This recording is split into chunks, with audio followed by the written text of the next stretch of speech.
So the next topic is size and volume of phase space cell.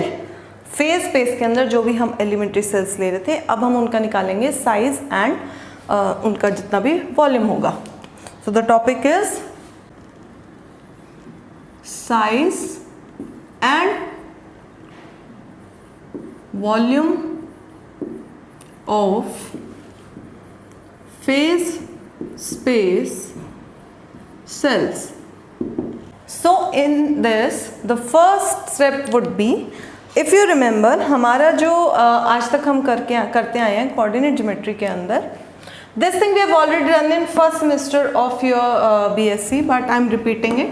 हमने क्या किया था वहाँ पे कि नॉर्मली जब हम कोऑर्डिनेट ज्योमेट्री के अंदर जाते हैं तो हम बोलते थे x into Y into Z was my volume, ठीक है ना।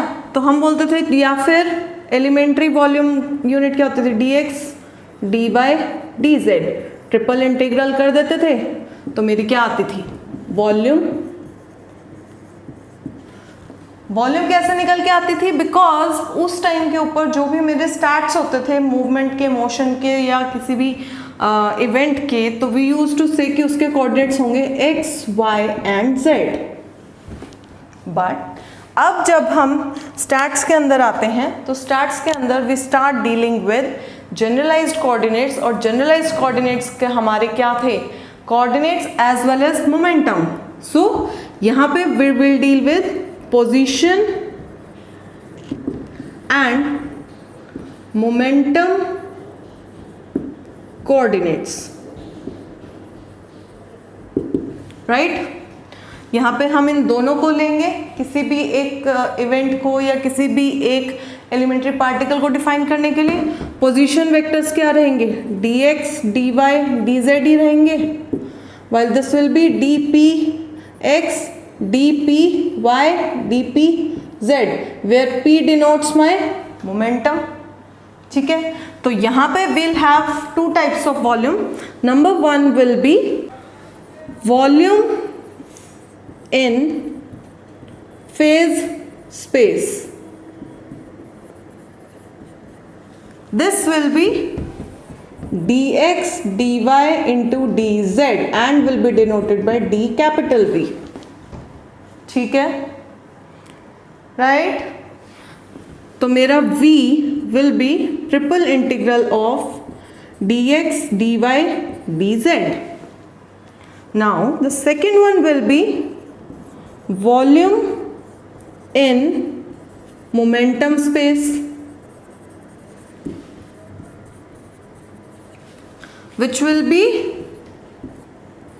dpx into dpy into dpz and will be d tau, right. D tau integrate करेंगे तो capital tau will be integral triple D P X D P Y D P Z. Therefore total volume of phase space will be, which is capital T. This is phase space, this is momentum space and this is position, क्योंकि यहाँ पे हम position coordinates ले रहे हैं, right? तो यहाँ पे T will be equals to product of V into capital tau, मतलब जो भी मेरी वॉल्यूम होगी it will be dx dy dz dpx dpy and dpz, ये निकल के आएगी, राइट। क्लियर है। सबसे छोटा फंडा कि पहले हमारे पास सिर्फ पोजीशन होता था, now we have position as well as momentum, तो उसके बेसिस के ऊपर हम ये वॉल्यूम निकालेंगे। अब why do we have to take both the coordinates, क्योंकि हमने हिसेंसबर्ग अनसर्टेनिटी प्रिंसिपल किया था कि एलिमेंट्री जो पार्टिकल्स होते हैं we can not give the value of their position and momentum simultaneously, हम उन्हें देते हैं विद सम अनसर्टेनिटी, उनकी हम फिक्स्ड वैल्यूज या फिक्स्ड कोऑर्डिनेट्स हम we can not tell because it is always in motion. अब इसका करने का रीज़न क्या है? रीज़न बीइंग कि हमने जो वॉल्यूम निकाली है T which is V tau, उसको हम एक और बार करेंगे. हमने जो अनसर्टेनिटी प्रिंसिपल किया था, it said uncertainty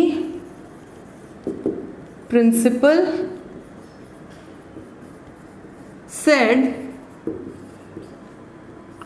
dx into dpx is greater than equals to h naught. h naught क्या था मेरा? Planck constant, right?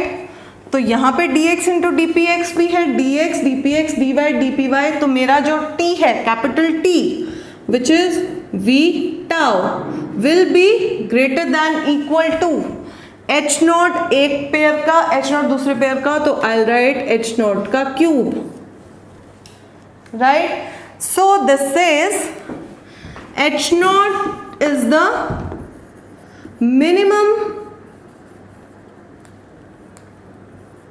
Value of volume in phase space.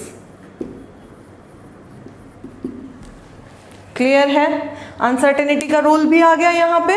Now the next would be, volume हमने निकाल लिया है, next is size. Size के लिए will say हमें निकालना है अब नंबर ऑफ पार्टिकल्स. अब नंबर ऑफ पार्टिकल्स कैसे निकालेंगे? I will write total volume over volume of one cell. हमने जो पॉस्टुलेट करा था, थर्ड पॉस्टुलेट ने क्या बोला था कि जितने भी एलिमेंट्री सेल्स होंगे उनकी वॉल्यूम क्या रहेगी? सेम. तो हम कोई भी एक ले सकते हैं, राइट? तो इसके अंदर अगर अब हम वैल्यू डालें, ऊपर क्या आएगा? I denote it with capital N and ऊपर आ जाएगा triple integration dx dy dz, triple integration dpx dpy dpz divided by h naught cube. ठीक है? ऑल्सो इसको अगर हम इस टर्म्स में लिखें तो क्या आएगा? v capital tau divided by h naught cube. ठीक है? What we need to calculate is ये वाली चीज. ठीक है? ये वाली चीज को कैलकुलेट करने के लिए आई कैन से और आई कैन रिलेट इट कि मेरे को 3 डायमेंशन में p मोमेंटम कोऑर्डिनेट्स के टर्म के अंदर मुझे एक रीजन निकालना है P से P प्लस dp तक. तो मैं क्या करूँगी? एक शेल ले लेंगे, because shell is the most appropriate shape. उसका रेडियस इनर का will be P and this will be P plus dp. And ये जो रीजन है इसका मुझे वॉल्यूम निकालना है, राइट? तो वॉल्यूम क्या होगा? Capital not v but capital tau, which will be triple integration of dpx dpy dpz. I can write it in terms of the volume of this spherical shell. तो 4/3 pi p plus dp whole cube minus 4/3 pi p cube. ये आएगा. इसको खोल देते हैं. 4/3 पाई को बाहर लिख रही हूं मैं, ये वाला भी और ये वाला भी. This will be p cube plus dp का whole cube plus 3 times p dp into p plus dp minus p cube. ये वाला p क्यूब से p cube cancel. Now dp is a very small element, तो उसके higher powers पे क्या हो जाएंगे? वी कैन निग्लेक्ट क्यूब भी एंड स्क्वायर भी. तो मतलब ये वाली जब इससे मल्टीप्लाई होगी उसको भी विल टेंड टू 0. तो मेरे पास क्या आएगा? 4/3 pi into 3p square dp. 3 से 3 cancel, I get 4 pi p square dp. ये निकल के आएगा. Therefore यहाँ से इस वैल्यू को यहाँ पे पुट करते हैं तो I'll get the number of particles will be equal to capital V into 4 pi p square dp divided by h naught cube. So this gives me the number of molecules, the number of particles in a given phase space के अंदर हम कैसे निकालेंगे total volume over volume of one cell. Why I am giving this in this term because this is a constant, this is constant. P की value we somehow know and volume की तो obviously will be given or we can find. Instead of finding 6 different parameters we just have to find V and P. This is the minimalistic expression for the number of molecules or number of particles in a given phase space cell. Clear है? इसी के साथ एक बहुत छोटा सा topic और आ जाता है हमारे पास, ठीक है, which will be known as occupation index. This basically gives me some information about कि कौन सा जो यूनिट सेल है उसकी फिल होने की probability या it gives some relation. It can be defined as number of particles per unit cell, right? Definition ये हो गई. कैसे एक्सप्लेन करेंगे? मेरे पास एक फेज स्पेस है, I write phase space. Phase space के अंदर नंबर ऑफ पार्टिकल्स Ni हैं in the unit cell. Ni is my number of particles, Gi is my number of unit cells, where Ni is my total number of particles. So my occupation index will be Ni over Gi. That's it. ये इतना सा ही topic था which I finished with this only. So this is my size and volume of phase space cell और उसके साथ occupation index. इसके बाद in the next lecture we'll deal with the probability of filling those elementary phase space cells कि उसके अंदर most probable state क्या होगी और कैसे होगी. आई होप यहाँ तक आपको क्लियर है. Go through them. कोई भी डाउट आता है you can very well ask in the comment section.